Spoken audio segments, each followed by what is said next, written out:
Ma grand-mère, en me disant de rester, me donna un besoin anxieux et fou de revenir.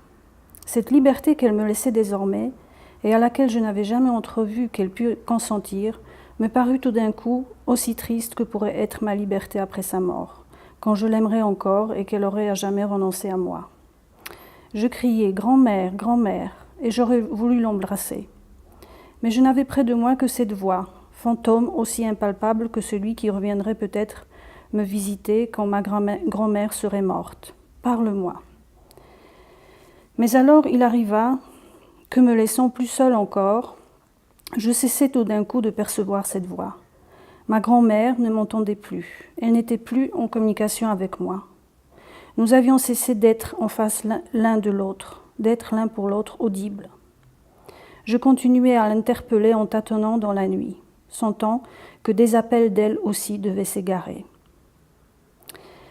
Je palpitais de la même angoisse que, bien loin dans le passé, j'avais éprouvé autrefois, un jour que petit enfant, dans une foule, je l'avais perdue. Angoisse moins de ne pas la retrouver que de sentir qu'elle me cherchait, de sentir qu'elle se disait que je la cherchais. Angoisse assez semblable à celle que j'éprouvais le jour où on parle à ceux qui ne peuvent plus répondre et de qui on voudrait au moins tant faire entendre tout ce qu'on ne leur a pas dit, et l'assurance qu'on ne souffre pas. Il me semblait que c'était déjà une ombre chérie que je venais de laisser se perdre parmi les ombres, et seule devant l'appareil, je continuais à répéter en vain « Grand-mère, grand-mère ». Comme Orphée, resté seul, répète le nom de la morte. Je me décidai à quitter la poste, à aller retrouver Robert à son restaurant pour lui dire que, allant peut-être recevoir une dépêche qui m'obligerait à revenir, je voudrais savoir à tout hasard l'horaire des trains. Et pourtant, avant de prendre cette résolution, j'aurais voulu une dernière fois invoquer les filles de la nuit, les messagères de la parole, les divinités sans visage. Mais les capricieuses gardiennes n'avaient plus voulu m'ouvrir les portes merveilleuses, ou sans doute elles ne le purent pas.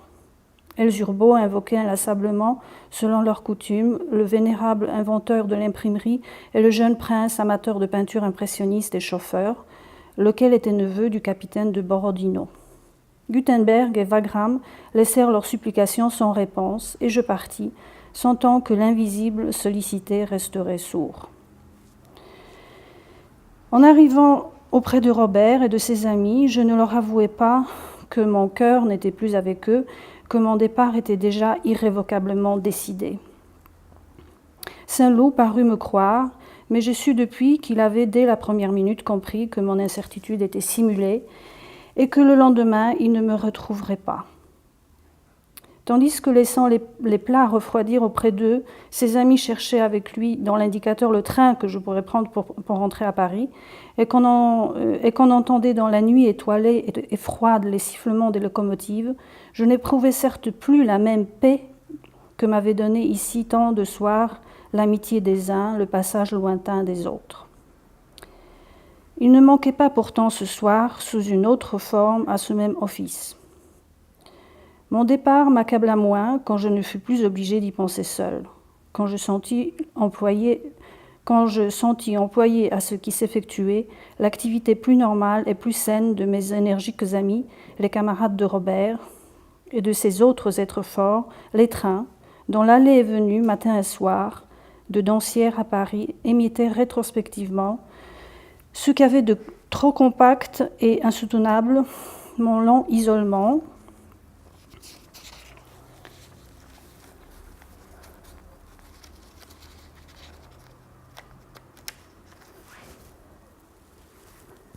d'avec ma grand-mère, en des possibilités quotidiennes de retour. Je ne doute pas de la vérité de tes paroles et que tu ne comptes pas partir encore, me dit en riant Saint-Loup, mais fais comme si tu partais et viens me dire adieu demain matin de bonne heure. Sans cela, je cours le risque de ne pas te revoir. Je déjeune justement en ville, le capitaine m'a donné l'autorisation. Il faut que je sois rentrée à 2h au quartier, car on va en marche toute la journée.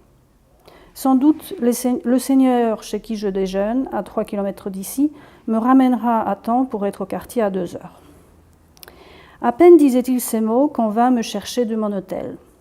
On m'avait demandé de la poste au téléphone.